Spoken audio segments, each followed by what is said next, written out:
নমস্কার, আমি মৌসুমী। শিলালিপিতে আপনাদের সবাইকে স্বাগত জানাই। শুরু করছি সাহিত্যিক আশুতোষ মুখোপাধ্যায়ের আনন্দরূপ।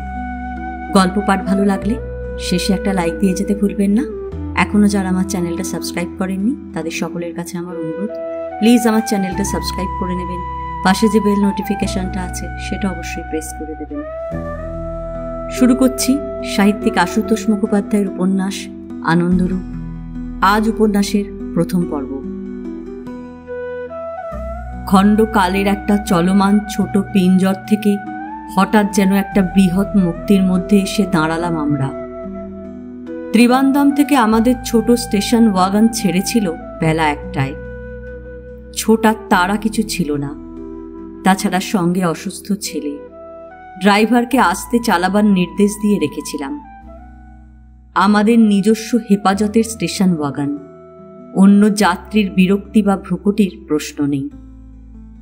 একদিকে কখনো কাছে কখনো দূরে অনিঃশেষ পশ্চিমঘাট গিরিমালা, আর একদিকে তেমনি অনিঃশেষ ঘন নারকেল বিথি। মাঝখানের পাকা রাস্তা ধরে গ্রাম নগর ছাড়িয়ে ধীরে সুস্থে 51 মাইল পথ ভেঙে এসেছি।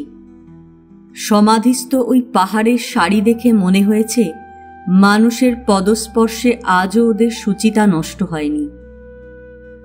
আমরা আসছিলাম আরব সাগরের ধার ঘেঁষে, কিন্তু সমুদ্র দেখা যাচ্ছিল না। একবার সব অবরোধ সরে গিয়ে সমুদ্র আত্মপ্রকাশ করেই আবার যেন গা ঢাকা দিচ্ছিল। পাহাড় আর নারকেল বন দেখে দেখে ছেলের চোখ ধরে গেছিল। হঠাৎই একবার সমুদ্র চোখে পড়লে ও উৎসাহিত হয়ে উঠেছিল, আর তারপর থেকে থেকে জিজ্ঞাসা করছিল, আবার কখন সমুদ্র আসবে? আমি তাকে আশ্বাস দিচ্ছিলাম, আমরা যেখানে যাচ্ছি সেখানে কেবল সমুদ্র, কত দেখবি, চল না। ওকে আশ্বাস দিচ্ছিলাম বটে, কিন্তু ওই অগোচরের বৃহৎ মুক্তির প্রতীক্ষায় আমাদেরও ভিতরে ভিতরে এক ধরনের ছটফটানি শুরু হয়েছিল। আমাদের বলতে আমার, স্ত্রীর আর মেয়ের। ছেলের সঙ্গী দুটির চেতভেদ নেই। যেখানে চলেছি পৌঁছবার আগেই আমি অন্তত সেই জায়গাটার সঙ্গে এক সুদূরকালের নারীর যোগ অনুভব করছিলাম। মেয়ে আর স্ত্রীও এই জায়গার সম্পর্কে অনেক গল্প শুনেছে আর কিছু পড়াশোনাও করেছে। তাদের উন্মুখ হওয়া স্বাভাবিক। আমাদের ইউনিটের বাইরে স্টেশন ওয়াগনে মাত্র 2টি লোক, একজন ড্রাইভার আর একজন তার সঙ্গী। বেলা 4টের কয়েক মিনিট আগে সামনে আঙুল দেখিয়ে সঙ্গীটি জানান দিল আমরা এসে গেছি। সামনে চেয়ে মনে হলো শতখানেক গজ তফাতে রাস্তাটা একটা দালানের সামনে গিয়ে শেষ হয়েছে। ভারতের মাটি ওখানেই শেষ। ভূগোলে পড়া সেই বহুকালের শব্দ চারটে হঠাৎ এক অদ্ভুত সুরে কানের মধ্যে বেজে উঠল। Lands end of India, Kanyakumari. স্ত্রীর দিকে লক্ষ্য করে দেখলাম 2 চোখে বিস্ময় ভরাট করে এদিক ওদিক তাকাচ্ছে। 3 সমুদ্র ছেড়ে তখনও পর্যন্ত একটাও সমুদ্র দেখা যাচ্ছে না কেন ভেবে পাচ্ছে না বোধহয়। মেয়েও বার কয়েক উসখুস করে আমার দিকে ফিরল। ভুলে কোথাও এসে হাজির হলাম কিনা সেই সংশয়। এই মুহূর্তে অন্তত ওদের কল্পনার সঙ্গে কিছু মিলছে না। একটু বাদেই সংশয় গেল। 2 মিনিটের মধ্যে স্টেশন ওয়াগন সামনে ওই ঝকঝকে দালানটার সামনে এসে থামল। সত্যি পথের শেষ এখানে, ল্যান্ডস এন্ড অফ ইন্ডিয়া। সামনেরই দালানটা শুনলাম গান্ধী মণ্ডপ। মণ্ডপের মতোই গোল হয়ে ওপর দিকে উঠেছে। ওটার 3 তলার রেলিংয়ের সামনে তখন থেকেই জনাকতক লোক দাঁড়িয়ে পশ্চিম দিকে তাকিয়ে আছে। সূর্যাস্ত বা সূর্যোদয় দেখার ওটাই সব থেকে ভালো জায়গা। সূর্য পাটে নামতে এখানে বিকেল প্রায় 6:30 বাজে। লোকগুলো আগে ভাগে জায়গা দখল করে আছে আর সমুদ্রের শোভা দেখে সময় কাটাচ্ছে। কিন্তু এখান থেকেও সমুদ্রের গুম গুম গুড়গুড় শব্দ কানে আসছে শুধু। গান্ধী মণ্ডপের পাশ দিয়ে যতটুকু ফাঁকা জায়গায় চোখ চলে, ছোট বড় নানা আকারের নুড়ি পাথর ছড়ানো। সেগুলোর ওধারে কাছে দূরে উঁচু পাড়ের ওপর ছবির মতো 2-3 ঘরের ছোট ছোট দালান, সেগুলোর পিছনে কয়েকটা বড় দালানও চোখে পড়ে। আর স্টেশন ওয়াগন বা অন্যান্য বাস বা ট্যাক্সি যেখানে দাঁড়িয়ে, তার বাঁয়ে হলদে রঙের এক সারি ঘর। ঘরগুলোর সামনে পাথুরে রাস্তা। ওটাই যে একেবারে সমুদ্রের গা ঘেঁষা সরকারি সত্রম বা যাত্রীদের আবাস, প্রথম দর্শনে সেটা অনুভব করা যায় না। অবশ্য সমুদ্র অনেক নিচে। সত্রমের সারি যেখানে শেষ, সেখান থেকে পাথুরের সিঁড়ি সোজা নিচের দিকে নেমে গেছে। ওখানে গিয়ে দাঁড়াতে ওই রকম আরও অনেক পাথুরের সিঁড়ি চোখে পড়ল। সামনে দিগন্ত বিস্তৃত সমুদ্র, একটা দুটো নয়, 3 সমুদ্রের সঙ্গম। আরব সাগর, ভারত মহাসাগর আর বঙ্গোপসাগর। সেই সঙ্গম স্থল দূরে। সামনে বিস্তৃত এলাকা জুড়ে কেবল পাথর আর পাথর, ছড়ানো বিছানো, গায়ে গায়ে লাগানো অসংখ্য পাথর, ছোট বড় আর বিশাল পাথরের চাই। সমুদ্র এসে সেই পাথরের ফাঁকে ফাঁকে লুকোচুরি খেলে যাচ্ছে। নিরাপদ জায়গায় পাথর বেছে নিয়ে অনেক যাত্রী আর যাত্রিনী পা ঝুলিয়ে বসে আছে। ঢেউ ভাঙা সমুদ্র তাদের পা ভিজিয়ে শরীরে আর চোখে মুখে জলের কণা ছিটিয়ে যাচ্ছে, আর আসছে আবার যাচ্ছে। কিন্তু এই শোভা দেখার সময় নেই আমার আপাতত। মিনিট 3 মধ্যে আবার স্টেশন ওয়াগনের কাছে ফিরে এলাম। ছেলের কারণে আমার সঙ্গে 2টি শক্ত সমর্থ লোক থাকে সর্বদা। ছেলেকে পুশ চেয়ারে বসিয়ে তারা মালপত্র নামিয়েছে। স্ত্রী আর মেয়ে ছেলের দুপাশে দাঁড়িয়ে। হঠাৎ আমাকে উধাও হতে দেখে তারা ঈষৎ অসহিষ্ণু। আমি সরকারি সত্রমের তত্ত্বাবধায়কের সন্ধানে ছিলাম। স্টেশন ওয়াগনের সামনেই তার দেখা মিলল। ভদ্রলোক সাদর আপ্যায়ন জানালেন, আমারই অপেক্ষায় দাঁড়িয়ে আছেন বললেন। অথচ 2 মিনিট আগে আমি এর পাশ কাটিয়ে সামনের দিকে চলে গেছি। দক্ষিণ ভারতের দিকে পা বাড়াবার আগে কলকাতার কিছু পদস্থ লোকের মারফত খানিকটা যোগাযোগ সম্পন্ন করে এসেছিলাম। যেখানে বেরোই ছেলের কারণেই এই সুবিধাটুকু নিতে হয়। কন্যাকুমারী যদিও তামিলনাড়ু সরকারের অধীনে, তবু কলকাতার সুপারিশের ফলাফল এখানেও খুব অপ্রত্যাশিত ছিল না। 2 সারির ঘর, এক সারি ভিতরের দিকে অর্থাৎ সমুদ্রের মুখোমুখি, দ্বিতীয় সারি বাইরের দিকে। নিজেরা বাছাই করে ভিতরের সারির একখানা প্রশস্ত ঘর বেছে নিলাম। যাত্রী আসা যাওয়ার মৌসুম এখন, এলে 2খানা ঘরের ব্যবস্থা করা সম্ভব হয়নি। ঘরে অ্যাটাচড বাথ, জানলা খুললেই সামনে সমুদ্র। এক নাগারে বেশিক্ষণ দাঁড়িয়ে থাকা যায় না, এত বাতাস। এছাড়াও লাইট আছে, পাখা আছে। তবু ঘরটা আমাদের কারুরই তেমন পছন্দ হয়নি। যেরকম ছিমছাম আশা করেছিলাম সেরকম নয়। সমুদ্রের দিকে জানলা সর্বদা খুলে রাখা যায় না। খোলা থাকলে বাতাসের ধাক্কায় 2 মিনিট স্থির হয়ে দাঁড়ানো যায় না। ঘরের জিনিস তছনছ হয়ে যায়। সেই সঙ্গে চোখে মুখে নোনা জল আর বালির ঝাপটা লাগে। জানলা বন্ধ করলে অন্ধকার, মশা। মাঝের একটা উঠোন ছাড়িয়ে রান্নার জায়গা, সেও ঠিক মনের মতো নয়। তাছাড়া ছেলের ভারবাহী লোক দুটোকে ভিতরের দাওয়ায় শুতে হবে। বেশিরভাগ যাত্রী 1 রাত 2 রাতের জন্যে আসে, থাকার জায়গা নিয়ে খুব একটা মাথা ঘামায় না। ভালো লাগলে আমাদের 10-15 দিন থেকে যাওয়ার ইচ্ছে, কিন্তু এখানকার ব্যবস্থাপত্র আধুনিক কাল থেকেই অনেকটা পিছিয়ে আছে। যাই হোক, ঘরদোর পরিষ্কার করে সব গোছগাছ করে নিতে বিকেল গড়িয়ে গেল। স্ত্রী আর মেয়ে ক্লান্ত, ছেলে তো বটেই। ঘরটা গুছিয়ে নেবার পরেই বেরিয়ে পড়ার মেজাজ নয় কারো। সঙ্গের লোক দুটো এবারে চায়ের ব্যবস্থায় উদ্যোগী হয়েছে। ফাঁক পেয়ে আমি বেরিয়ে পড়লাম। পায়ে পায়ে গান্ধী মণ্ডপের দিকেই এলাম। মণ্ডপে তখন তিল ধারণের জায়গা নেই। সূর্য পশ্চিম সমুদ্রে ডুবেছে। সমুদ্রের ধারে ধারেও সূর্যাস্ত দেখার ভিড় কম নয়। মণ্ডপে তো কথাই নেই, এখন বেরিয়ে আসার ঠেলাঠেলি। মণ্ডপের 2 তলায় বা 3 তলায় ওঠার ইচ্ছে আজ আর নেই। নিচেটা ফাঁকা মনে হলো। পায়ে পায়ে সেদিকে এগোলাম। প্রথমেই ঝকঝকে তকতকে বিরাট হল একটা, আগাগোড়াই মার্বেলে বাঁধানো, সামনে গান্ধীর স্মৃতিস্তম্ভ। সেখানে একটা ফলকে একটা স্মরণীয় উক্তি পড়তে পড়তে অদ্ভুত রোমাঞ্চ অনুভব করলাম। তিনি বলছেন, সমাহিত ধ্যানের একটি উপযুক্ত জায়গা। আমি যদি চিরকাল এখানে থেকে যেতে পারতাম, দেবী কন্যাকুমারীর মতোই চারধারে এই জলরাশিও অকলুষিত।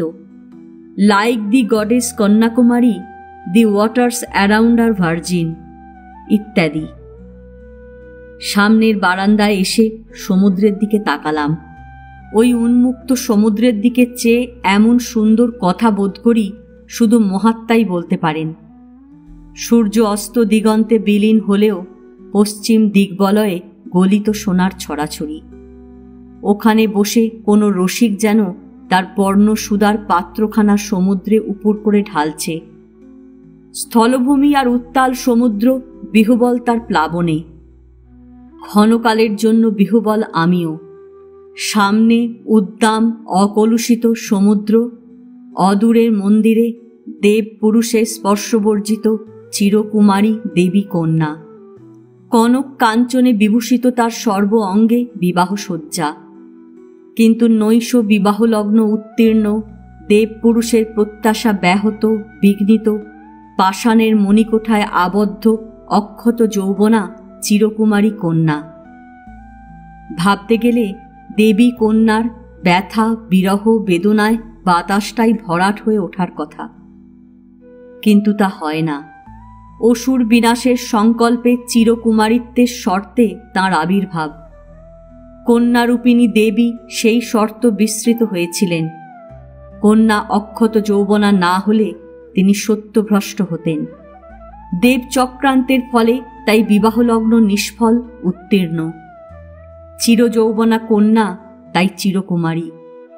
আর তাই বোধ করি এখানকার বাতাসে কৌমার্যের সূচিস্পর্শ, আর গান্ধীজির চোখে ওয়াটার্স অ্যারাউন্ড আর ভার্জিন। নিজেকে আমি খুব একটা ভাবপ্রবণ মানুষ ভাবি না, কিন্তু কারণে অকারণে নিভৃতের আবেগের মুহূর্ত কখন যে কার মধ্যে দুর্বার হয়ে ওঠে সেও নিশ্চয় করে বলা কঠিন। সমুদ্রের দিক থেকে ফিরে কুমারী কন্যার মন্দিরের দিকে আমার পা দুটো কে যেন আপনি টেনে নিয়ে চলল। দক্ষিণ ভারতের সর্বত্রই মন্দিরের ছড়াছড়ি, সেসব দেখেছি। চোখের প্রসাদ কখনো বা বিস্ময়ের রূপ নিয়েছে, কিন্তু মন্দিরের বিগ্রহরা কখনো এই দুই চোখে সজীব হয়ে ওঠেননি। যে আকুতি নিয়ে মানুষ ছোটে তাদের কাছে, আমার তার স্বাদ জানা নেই। আমার এ পথে বিচরণের একটা বিশেষ কারণ আছে, তার সঙ্গে পাপ পুণ্যের কোনো যোগ নেই। দেবস্থানে ঘুরে ঘুরে আমি দেবতাই খুঁজি। সে দেবতা পাথরের নয় বা কোনো ধাতুর নয়, তার জন্য কোনো মন্দিরে প্রবেশও প্রয়োজন না হতে পারে। সেই পাগলামির পরের প্রসঙ্গ। এখানে পা দিয়েই স্ত্রী দেবীর উদ্দেশ্যে দুহাত কপালে ঠেকিয়ে প্রণাম করেছে। আমাকে অনেকবার বলেছে কাল ভোরে সমুদ্রে স্নান করে শুচিশুদ্ধ হয়ে দেবী দর্শনে যাওয়া হবে। এই ব্যাপারে আমার মতিগতির ওপর পূর্ণ আস্থা তারও নেই, তাই বারবার শুনিয়ে রাখা। অথচ এই মুহূর্তে ঠিক কোন আকর্ষণে একাশেই নিজের কাছেও স্পষ্ট নয় একটুও। এটাই প্রধান পথ এখানকার। দুদিকে দোকান, যাত্রী যাত্রিনীদের কেনা বেচার উৎসব লেগেছে যেন। শুধু দোকান নয়, 7 বছরের বালক থেকে 70 বছরের বৃদ্ধ তাদের বেশাতি বিক্রির আশায় রাস্তায় নেমে পড়েছে। কারোর কাছে মালা, কারোর কাছে কুটির শিল্পের পণ্য। সব থেকে বেশি ডাকাডাকি, হাঁকাহাঁকি, হোল্ডিং অর্থাৎ ভাঁজ করা মাদুরের কেনা বেচা নিয়ে। সেই মুখের রাস্তা মন্দিরের সিংহদুয়ারের সামনে এসে শেষ হয়েছে। বেশাতির চিত্র এখানেও অনুপস্থিত নয়। গোপুরম অর্থাৎ সিংহদরজা ছাড়িয়ে কিছুটা এগোলে বড় বড় 4 দেওয়ালের চাতাল ঘুরে অনেকটা ভিতরের দিকে এক রুদ্ধ কক্ষে দেবীর আসন। গোপুরমের দুদিকে যাত্রীর প্রতীক্ষায় ফুল ফলের নানা আকারের ডালি সাজিয়ে বসে আছে যারা, তাদের কাছে পুণ্যার্থীদের ভিড়।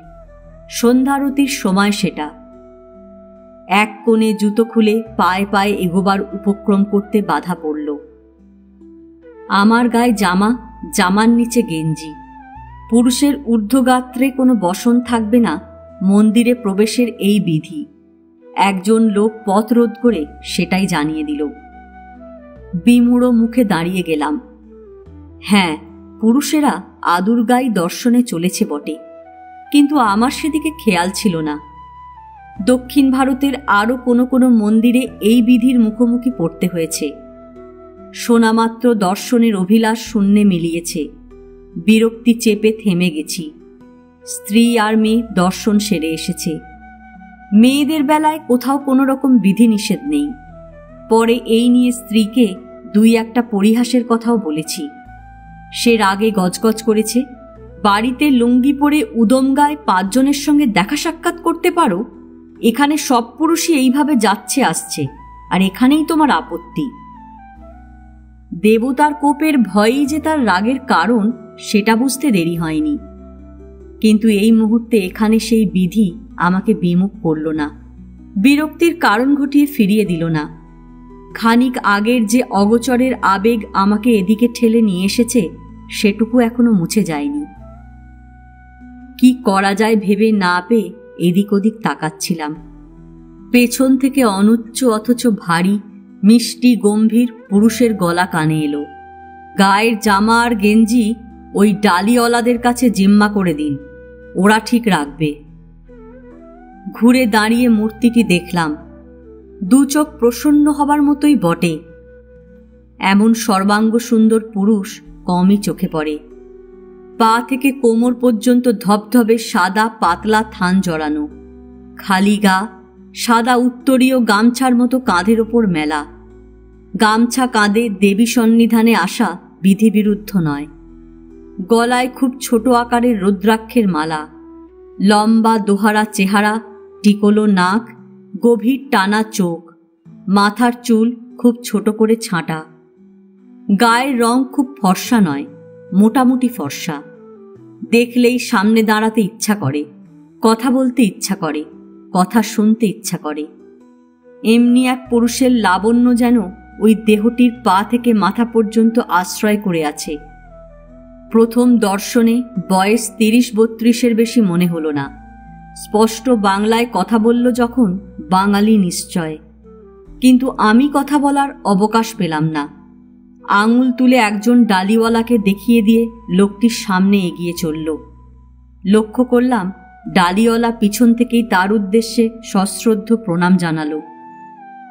জামা আর গেঞ্জি খুলে তার কাছে রাখতে রাখতে জিজ্ঞাসা করলাম, উনি কে? লোকটা জবাব দিল, বহুত বড়া দিল কা ব্রহ্মচারী, হিয়াই রহতে হ্যাঁ। হিয়া বলতে মন্দিরে কি কন্যাকুমারীতে বোঝা গেল না। দক্ষিণ ভারতে এসে কোনো বাঙালি সাধুর সাক্ষাৎ এ পর্যন্ত মেলেনি। কেবল পণ্ডিচেরির সঙ্গে যা একটু বাঙালির যোগ দেখেছি। তার কারণ শ্রী অরবিন্দ। এখানেও সেই যোগটা কিছুটা থাকা সম্ভব। তার কারণ সম্ভবত স্বামী বিবেকানন্দ এবং বিবেকানন্দ শিলা। জামা গেঞ্জি রেখে এগিয়ে চললাম। ফুল ফলের ডালি নিলাম না দেখে ডালিওয়ালা ক্ষুণ্ণ। গজ 30 এগিয়ে আসতে ব্রহ্মচারীর সাক্ষাৎ পেলাম আবার।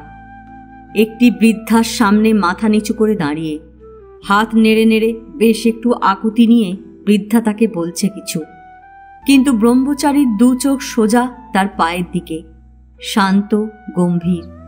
হাত 5 দূরে আর একটি রমণী দাঁড়িয়ে, বছর 27-28 বয়স হবে, শ্যামলা রং, কিন্তু মুখখানা সুশ্রী বিষণ্ণ। বাঙালি মেয়েদের মতোই বেড় দিয়ে শাড়ি পরা, কিন্তু এক নজর তাকালেই বোঝা যায় বাঙালি নয়। কপালে বড় একটা খয়েরি রঙের টিপ, নাকে একটা দামি সাদা পাথর ঝকঝক করছে। মেয়েটি তার জীবনের সমস্ত আগ্রহ 2 চোখে টেনে এনে ব্রহ্মচারীর মুখের দিকে অপলক চেয়ে আছে। সে যেন এক সংকট সন্ধিস্থলে দাঁড়িয়ে, ওই ব্রহ্মচারীর কোনো বিবেচনার ওপর যেন তার বাঁচন মরণ নির্ভর। ভারী অদ্ভুত লাগলো আর অবাক লাগলো, কিন্তু পাশে দাঁড়িয়ে পড়ে কিছু শোনার বা বলার চেষ্টা আরও বিসদৃশ্য। পাশ কাটিয়ে যেতে যেতে বৃদ্ধার ভাঙা ভাঙা হিন্দি কানে এলো। সে দেবীজির নাম করে কিছু একটা বোঝাতে চেষ্টা করছে। মস্ত একটা হলঘর দিয়ে ৩-৪টে ধাপ ওপরে উঠে গেলে সামনের খুপড়ি ঘরে চিত্রিত পদ্মের ওপর দাঁড়িয়ে চিরযৌবনা কুমারী কন্যা। ওই খুপড়ি ঘরের সামনে ঠাসাঠাসি ভিড়। সামনের বিশাল দরজার দুপাশে মেয়ে পুরুষেরা বসে আছে, তাদের পাশে পাশে অনেকে দাঁড়িয়ে আছে। প্রতিমার কাছে পুজোর ডালি পড়ছে। পুরোহিত সেই প্রসাদী ডালা তার মালিককে ফেরত দিচ্ছে। ঘৃত প্রদীপের টিপ পরিয়ে দিচ্ছে কপালে। ওখানে গিয়ে ভিড় বাড়াবার বাসনা নেই। হলের এ প্রান্তে দাঁড়িয়ে সোজা তাকালে দেবীর পূর্ণ মূর্তি চোখে পড়ে। লৌহ দরজার সামনে কোনো লোককে ভিড় করতে দেওয়া হয় না। শ্বেত চন্দনে অভিষিক্ত কালো পাথর প্রতিমার শোভা দেখছি। রূপ ঝলমল কন্যা পাষাণের মণিকোঠায় স্মিত হাস্যে দাঁড়িয়ে। আমার মনে হতে লাগলো ওই হাসিটুকু বড় সুন্দর আর বড় চেনা। এই হাসিতে ভারতীয় লজ্জা, বেদনা, অভিমান, জিজ্ঞাসা, করুণা, প্রতীক্ষার ছোঁয়া লেগে আছে। কন্যার ললাটে শুকতারার মতো উজ্জ্বল একখানা হীরক খণ্ড, কন্যার তৃতীয় নেত্র যেন। শুনেছি পর্তুগিজ দস্যুরা ওই হীরে অনেকবার হরণের চেষ্টা করেছে। সেই কারণেই দেবীর লক্ষ মন্দিরের মধ্যেও এই ঘোড়া পথ, আর সেই কারণেই সামনে ওই বিশাল লৌহ দরজা। আমি চেয়ে আছি, দেখছি দেখছি দেখছি। কুমারী কন্যার যে কৌমার্য এখানকার আকাশে বাতাসে উত্তাল সমুদ্রে ছড়িয়ে আছে, ওই কালো পাষাণ প্রতিমার দিকে চেয়ে সেইটুকু অনুভবের মধ্যে নিয়ে আসতে চেষ্টা করছি। যুক্তিশূন্য একটা পৌরাণিক কাহিনী মনের কোন অতলে হারিয়ে গেছিল জানি না, আর এই মুহূর্তে সেই অতল থেকে কে যে সেটাকে টেনে তুলেছে তাও জানি না। বানাসুরের অত্যাচারে ত্রিভুবন জর্জর। সেই চিরাচরিত প্রথায় পৌরুষশূন্য অসহায় দেবতারা ত্রাণের আশায় বিষ্ণুর শরণাপন্ন। বিষ্ণুর উপদেশ, ত্রাণের উপায় জানেন একমাত্র মহাগৌরী, তার কাছে যাও। গেলেন। দেবী ত্রাণের প্রতিশ্রুতি দিলেন তাদের। কুমারী কন্যারূপে বানাসুরের নিধন সম্ভব। পার্বতী তাই কন্যারূপে পৃথিবীতে অবতীর্ণা। কিন্তু মরদেহ ধারণের সঙ্গে সঙ্গে বিস্মৃতির যোগ। শিবকে পতিত্বে বরণের সংকল্পে বিজন সমুদ্রপথে কন্যার কঠোর তপস্যার কাল কাটছে। মহাযোগীর ধ্যান টুটেছে, আসন্ন প্রত্যাশায় মন চঞ্চল। 10 মাইল দূরে সুচিন্দ্রম মন্দিরে অবস্থান করছেন শিব। কন্যার সঙ্গে বিবাহের দিন ঠিক হল। মধ্যরাত্রিতে লগ্ন ধার্য হল। সেই দিন সেই রাত্রি বিবাহ বেশে সজ্জিতা কন্যা। দেব ঋষি নারদ দেখলেন এই বিবাহ ঘটে গেলে সর্বনাশ। দেবীর প্রতিশ্রুতি ব্যর্থ হবে, সত্যভঙ্গ হবে। কারণ কুমারী কন্যারূপে হত্যা করতে হবে বানাসুরকে। কন্যার বিবাহ মানেই বানাসুরের নতুন জীবন। কন্যা গ্রহণের প্রত্যাশায় শিব অনেকটা বাহ্যজ্ঞান রহিত সম্ভবত। যথাসময় প্রস্তুত হয়ে তিনি রওনা হয়েছেন। 3 মাইল পথ এসেছেন। নারদ তখন কাকরূপ পরিগ্রহ করে কা কা কা রব তুলে সামনে দিয়ে উড়ে গেলেন। অর্থাৎ আসন্ন উষার বার্তা ঘোষণা করলেন কাকরূপী নারদ। শিব ধরে নিলেন উষা সমাগত, লগ্ন উত্তীর্ণ, আর অগ্রসর হওয়া বৃথা। তিনি ফিরে গেলেন। এদিকে প্রতীক্ষারত কন্যার বিবাহ লগ্ন একসময় যথার্থই উত্তীর্ণ হয়ে গেল। বিবাহ বন্ধ, কন্যা কুমারী থেকে গেলেন। একই সঙ্গে বানাসুরের শেষ সময় উপস্থিত। তাই কন্যার রূপে মুগ্ধ মোহগ্রস্ত বানাসুর। তার বিবাহ প্রস্তাব কন্যা প্রত্যাখ্যান করেছেন। কামদগ্ধ শক্তি মদগর্ভে অন্ধ বানাসুর আপন শক্তিতে কন্যা জয় করে নিতে এলো। কন্যা তখন দেবী শক্তি ভূষিতা। চক্রায়ুধ দিয়ে বানাসুর নিধন করলেন তিনি। তারপর পরাশক্তি তপস্যায় বসলেন আবার। কিন্তু কন্যার তপস্যা এখানে চিরকুমারিত্বের তপস্যায় অক্ষয় অমলিন হয়ে আছে। সেই কৌমার্য আকাশ ছুঁয়েছে, বাতাস ছুঁয়েছে। এবং দি ওয়াটার্স অ্যারাউন্ড আর ভার্জিন। হঠাৎ চমক ভাঙতে কিছুটা অপ্রস্তুত আমি। দেবী কক্ষের সামনের লৌহ কপাট বন্ধ। পুজো দিয়ে পুণ্যার্থীরা চলে গেছে। হল ফাঁকা। মন্দিরের 2-1টি লোক আমাকে নিরীক্ষণ করছে। ধ্যানমগ্ন ভেবে ডাকেনি কিনা কে জানে। পরে অবশ্য জেনেছি কক্ষের দরজা অমন অনেকবার বন্ধ হয় এবং খোলে। ভিতরের পূজারীরা নানা আচার অনুষ্ঠান পালন করেন। দর্শকেরা তখন সমুদ্রের দিকের অলিন্দে প্রতীক্ষা করে। কিন্তু এখনকার দরজা রাতের মতোই বন্ধ হয়েছে। আবার খুলবে সেই ভোর রাতে। হলের এই দরজাও বন্ধ থাকবে। ফেরার জন্য ঘুরে দাঁড়িয়েই আবার থমকাতে হলো একটু। বাইরে যাবার দরজার কাছাকাছি সেই সুন্দর কান্তি বাঙালি ব্রহ্মচারী দাঁড়িয়ে। এদিকে অর্থাৎ আমার দিকেই চেয়ে আছে। শেষের দিকে বিমনা হয়েছিলাম সত্য, কিন্তু তার আগে একে দেবী কক্ষের দিকে যেতে দেখিনি। আমার কেমন মনে হলো ওই ব্রহ্মচারী পাশাপাশি কোথাও দাঁড়িয়ে অনেকক্ষণ ধরেই আমাকে লক্ষ্য করেছে। হয়তোবা এরপর ডেকে সচেতন করত আমাকে। আমি পা বাড়াতে সে আস্তে আস্তে ঘুরে এগিয়ে চলল। চলার ভঙ্গিটুকুও সুঠাম। আমার আলাপ করার ইচ্ছে ছিল, কিন্তু আর একবারও সে পিছন ফিরে না তাকিয়ে বড় বড় পা ফেলে এগিয়ে চলেছে দেখে সে চেষ্টা করা গেল না। বাইরে এসে সিংহ দরজার দিকে এগোতে লক্ষ্য করলাম ব্রহ্মচারী আমার 20 গজের মতো আগে আগে চলেছে। তারপরেই আবার একটু সচকিত আমি। অদূরে একদিকের দেয়াল ঘেঁষে দাঁড়িয়ে সেই বৃদ্ধা, তার পাশে নাকে ঝকঝকে পাথর পড়া সেই বিষণ্ণ নয়না সুশ্রী অল্পবয়সী রমণী। ব্রহ্মচারীকে দেখার সঙ্গে সঙ্গে বৃদ্ধার হাত দুটি প্রার্থনার আকারে যুক্ত হল। পাশের রমণী নিশ্চল মূর্তির মতো দাঁড়িয়ে, অপলক 2 চোখ ওই মানুষটির ওপর নিবদ্ধ।